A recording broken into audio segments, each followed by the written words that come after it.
ഈ രീതിയിലാണ് ഹബീബ് തിന്മകളെ സമീപിച്ചത്. ഹബീബിന്റെ മുമ്പിലേക്ക് ഒരു ചെറുപ്പക്കാരൻ വരുന്നു. അയാൾ പറയുന്ന വാക്ക് അത്ഭുതമാണ്. വ്യഭിചാരം ഇഷ്ടപ്പെടുന്നവരെ, തിന്മകൾ കാണാൻ ഇഷ്ടപ്പെടുന്നവരെ, വ്യഭിചാരത്തിന്റെ വീഡിയോകളെ അത് കണ്ട് അഡിക്റ്റുകളായവരെ, കുടുംബജീവിതം തകർന്നവരെ, സ്വന്തം ഭാര്യയുടെ പോലും മുഖത്ത് നോക്കാതെ സ്ക്രീനിൽ നോക്കി സമയം കളയുന്നവരെ, മുത്തുനബി തങ്ങളുടെ മുമ്പിൽ വന്ന ഈ സംഭവം ഓർക്കണേ.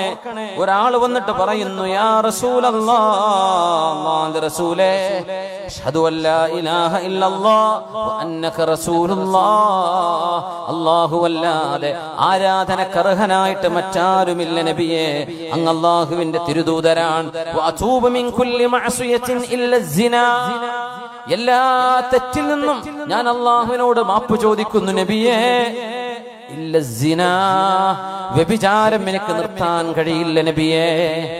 ഇത് മാത്രം പറയരുത് നബി, ബാക്കിയൊക്കെ ഞാൻ ചെയ്യാം.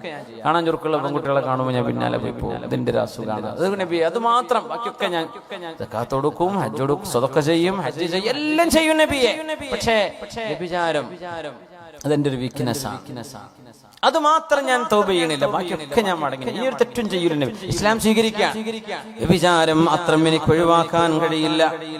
സ്വഹാബിമാര് ഈ ആൾക്കെതിരെ അയാളെ ഒന്ന് അച്ചടക്കം പഠിപ്പിക്കാൻ ക്ഷുബ്ധനായി എഴുന്നേറ്റു എന്നാണ് ചരിത്രം. കാരണം അല്ലാഹുവിന്റെ റസൂലിന്റെ മുമ്പിൽ ഫഇന്നഹു യതകല്ലമു ബിൽ ഫാഹിഷ, മോശമായ കാര്യമാണ് നബിയുടെ മുമ്പിൽ പറയുന്നത്. സ്വഹാബികൾക്ക് സഹിക്കൂല. ഹബീബിന് മുമ്പെന്ന് പറയാ, എനിക്ക് വ്യഭിചാരം മാത്രം ചെയ്യാണ്ടിരിക്കാൻ പറ്റൂല, ബാക്കിയൊക്കെ ഞാൻ ചെയ്യാം. ഇസ്ലാം സ്വീകരിച്ച ഒരാളാണ് പറയുന്നത്. എങ്ങനെ ഉണ്ടായിരിക്കും? തങ്ങൾ എന്ത് ചെയ്തു ഇയാളോട്? സല്ലല്ലാഹു അലൈഹി വസല്ലം ഒരു തിന്മയെ തിരുത്തുകയാണ്. റസൂലുള്ളാഹി തങ്ങൾ പറഞ്ഞു, സ്വഹാബികളെ, നിങ്ങൾ അയാളൊന്ന് വിടുമോ? നിങ്ങൾ അയാളെ വിട്ടേക്ക്, നിങ്ങൾ ആരും അയാളുടെ പിന്നാലെ കൂടലിൽ. തങ്ങളെ വിളിച്ചു സല്ലല്ലാഹു അലൈഹി വസല്ലം. ഫഅജ്ലസഹു ബിജാനിബിഹി, ഹബീബിന്റെ അരികത്ത് കൊണ്ടുവന്നിരുത്തി. ആരെങ്കിലും ഇരുത്തോ? അങ്ങനെ കൊണ്ടുവിടാൻ ഒരു പെണ്ണ് വിടിയാൻ തങ്ങൾ കൊണ്ടുവന്നിരുത്തി. ആ ചെറുപ്പക്കാരന്റെ തോളിൽ ഹബീബ് കൈവച്ചു. ഒരു തിന്മയെ തിരുത്താണ്. കുറെ ഒച്ചപ്പാടുണ്ടാക്കി, ബഹളുണ്ടാക്കി, പുറത്ത് കുറെ അടി കൊടുക്കലല്ല തിരുത്തൽ. മനസ്സിനെ തിരുത്താൻ കഴിയാണ്. തങ്ങളയാളുടെ തോളിൽ കൈവച്ചുകൊണ്ട് പറഞ്ഞു,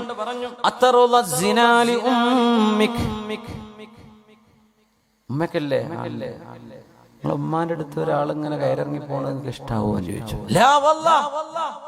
അറബിയാണല്ലോ, കുടുംബബോധം, ഭയങ്കര അഭിമാന ബോധം.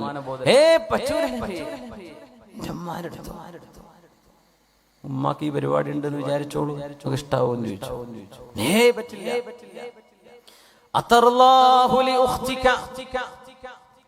നിന്റെ മുതിർന്ന ജ്യേഷ്ഠത്തി, നമ്മുടെയൊക്കെ നാടുകളിൽ ഒരു കോളേജ് പ്രായം എത്തുന്ന സമയം കണ്ടവരുടെ കൂടെ ഒക്കെ ഇങ്ങനെ ബൈക്കിൽ കറങ്ങുകയും പല രാത്രികളും പലയിടത്തും തങ്ങിയിട്ട് 4-5 ആഴ്ച കഴിഞ്ഞിട്ട് വീട്ടിലേക്ക് കയറി വരുന്നതിന് ഇഷ്ടാവോ? നിന്റെ പെങ്ങള് ഈ വ്യഭിചാരം ചെയ്യുന്നത് നിനക്ക് ഇഷ്ടമാണോ?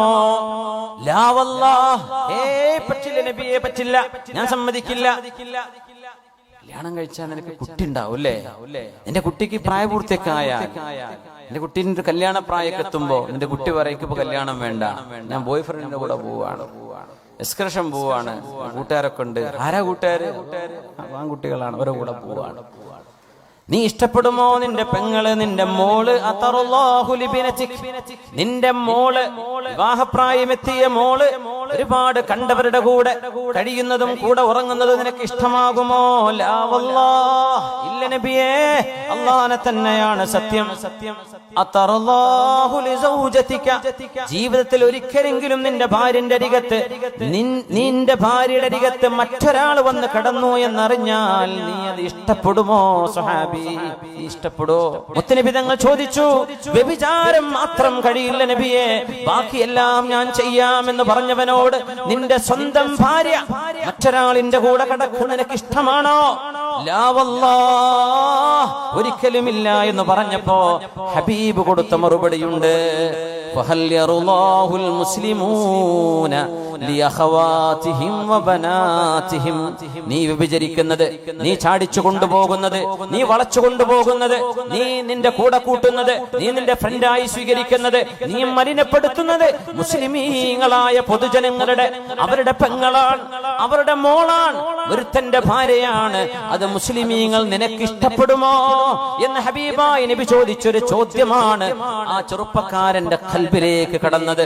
റബ്ബേ, ഞാൻ ആരെ വ്യഭിചരിച്ചാലും ആ പെണ്ണതിന് സമ്മതിച്ചാലും അവൾ ഒരുത്തന്റെ പെങ്ങളാണ്, ഒരുത്തന്റെ മോളാണ്, ഒരുത്തന്റെ ഭാര്യയാണ്, ഒരുത്തന്റെ ബന്ധുവാണ്. അവരതറിഞ്ഞാൽ അവർക്ക് ഇഷ്ടപ്പെടുമോ? ഞാൻ മറ്റൊരാളിന്റെ കുടുംബത്തിന് കയറിയല്ലേ ഞാൻ ഈ മലിനപ്പെടുത്തുന്നത്? അതുകൊണ്ട് ഞാൻ അവരുടെ നിലയിൽ നിന്ന് ആലോചിക്കണ്ടേ? ഞാൻ എന്റെ കുടുംബത്തിൽ എന്റെ പെങ്ങളും എന്റെ ഭാര്യയോ എന്റെ ഉമ്മയോ എന്റെ മകളോ ചെയ്യാൻ ഇഷ്ടപ്പെടാത്തത് മറ്റുള്ളവരുടെ പെങ്ങളെ കൊണ്ട് ഞാൻ ചെയ്യാൻ പാടുണ്ടോ എന്ന് ചിന്തിച്ചിട്ടാണ് അതൂബു യാ റസൂലല്ലാഹി മിനസ്സിനാ, നബിയേ വ്യഭിചാരം എനിക്ക് വേണ്ട നബിയേ, വ്യഭിചാരത്തിൽ നിന്ന് തൗബ ചെയ്യുന്നു നബിയേ. فوضع يده صلى الله عليه وسلم على قلب الرجل. ആ മനുഷ്യന്റെ ഖൽബിലേക്ക്, നെഞ്ചിലേക്ക് ഹബീബ് കൈവച്ചു സല്ലല്ലാഹു അലൈഹി വസല്ലം. ഈമാനിന്റെ കരണ്ട് പാസ് ചെയ്യുകയാണ് ഹബീബിന്റെ കരങ്ങളിലൂടെ. ആ ചെറുപ്പക്കാരന്റെ ഖൽബിലേക്ക് ഈമാനിന്റെ കണക്ഷൻ ആവുകയാണ്. എന്നിട്ട് ഹബീബ് പറഞ്ഞൊരു ദുആയുണ്ട്, അല്ലാഹുമ്മ തുഹിർ സംഅഹു. നബി അല്ലാഹുവിനോട് ദുആ ഇരക്കുന്നു, റബ്ബേ വ്യഭിചാരം ഇഷ്ടപ്പെടുന്ന ഇവൻ പടച്ചവനെ, അല്ലാഹുമ്മ തുഹിർ സംഅഹു, അവന്റെ കേൾവിയെ നീ ശുദ്ധിയാക്കണേ. കാരണം വ്യഭിചാരത്തെ കുറിച്ച് കേൾക്കുമ്പോൾ അതിലൂടെ ആഗ്രഹം വരും. അല്ലാഹുമ്മ തുഹിർ സംഅഹു വബസറ, പടച്ചവനെ അവന്റെ കണ്ണിനെ നീ ശുദ്ധിയാക്കണേ. ഇത് കാണുമ്പോഴാണ് ആഗ്രഹം വരുന്നത്. പച്ചയായ വ്യഭിചാരത്തിന്റെ വീഡിയോകൾ ഇന്ന് ലഭ്യമല്ലേ? പരസ്യമായി ഒരു ലജ്ജയുമില്ലാതെ നാണമില്ലാതെ നഗ്നത കാണിക്കുന്ന എത്ര മനുഷ്യക്കോലങ്ങളായ മൃഗങ്ങളുണ്ട് ലോകത്ത്. എത്ര മൃഗങ്ങളുണ്ട്, എത്ര മൃഗങ്ങൾ, മനുഷ്യക്കോലങ്ങളായ മൃഗങ്ങൾ, നാണം തൊട്ട് തീണ്ടിയിട്ടില്ലാത്തവരെ. അതുകൊണ്ട് കണ്ണുകൾ അഴിച്ചുവിട്ടാൽ ഹൃദയം കൽബ് കൊണ്ട് കണ്ണിലൂടെയാണ് കൽബിലേക്കുള്ള കണക്ഷൻ. കണ്ണെന്താണോ കാണുന്നത് അതാണ് ഹൃദയം സ്വീകരിക്കുന്നത്, അതാണ് നമ്മുടെ ചിന്തകളായി മാറുന്നത്. ആ ചിന്തകളാണ് നമ്മുടെ സ്വഭാവമായി മാറുന്നത്, അതാണ് നമ്മുടെ കർമ്മങ്ങളായി പരിണമിക്കുന്നത്. റബ്ബേ, ഇവന്റെ കാതും കണ്ണും നീ ശുദ്ധിയാക്കി കൊടുക്കണേ. അല്ലാഹുവേ, അവന്റെ ജനനേന്ദ്രിയം നീ ശുദ്ധിയാക്കണേ. അവൻ വ്യഭിചാരത്തിലേക്ക് പോകാതെ അവന്റെ ജനനേന്ദ്രിയം നീ സൂക്ഷിക്കണേ എന്ന് ഹബീബായ നബി തങ്ങൾ നെഞ്ചിൽ കൈവച്ചുകൊണ്ട് ദുആ ചെയ്തു കൊടുത്തിട്ടുണ്ട്. നമ്മളൊക്കെ പറയില്ലേ, അടിച്ചു പൊളിച്ച് നടക്കുന്ന ഒരു പ്രായമെന്ന ആ ഒരു ചോരത്തിളപ്പിന്റെ കാലം. അത് പച്ചയായി നബിയോട് ചോദിക്കാൻ ഇയാൾ ധൈര്യം കാണിച്ചത് ഹബീബിന്റെ സ്വഭാവത്തിന്റെ മേന്മയാണ്. തങ്ങളോട് ഞാൻ അങ്ങനെ ചോദിച്ചാലും എന്റെ റസൂലിനോട് മോശമായി പെരുമാറില്ലെന്ന ഉറപ്പിന്റെ പേരിലാണ് ഹബീബിനോട് അദ്ദേഹം അങ്ങനെ വാക്ക് പറഞ്ഞത്. അത് ഹബീബിന്റെ സ്വഭാവമാണ്, മുത്തുനബി തങ്ങളുടെ സ്വഭാവ ഗുണമാണ്. ആ ഹബീബ് എത്ര മനോഹരമായിട്ടാണ് സല്ലല്ലാഹു അലൈഹി വസല്ലം തങ്ങൾ മനുഷ്യരുടെ ഖൽബുകളിൽ നിന്ന് തിന്മയെ പിടിച്ചു പഴുതെടുത്തത്. സല്ലല്ലാഹു അലൈഹി വസല്ലം തിന്മകളെ ഇങ്ങനെ കൈകാര്യം ചെയ്യാനുള്ള ഹബീബിന്റെ ഉസ്ലൂബ്, ഹബീബിന്റെ രീതി.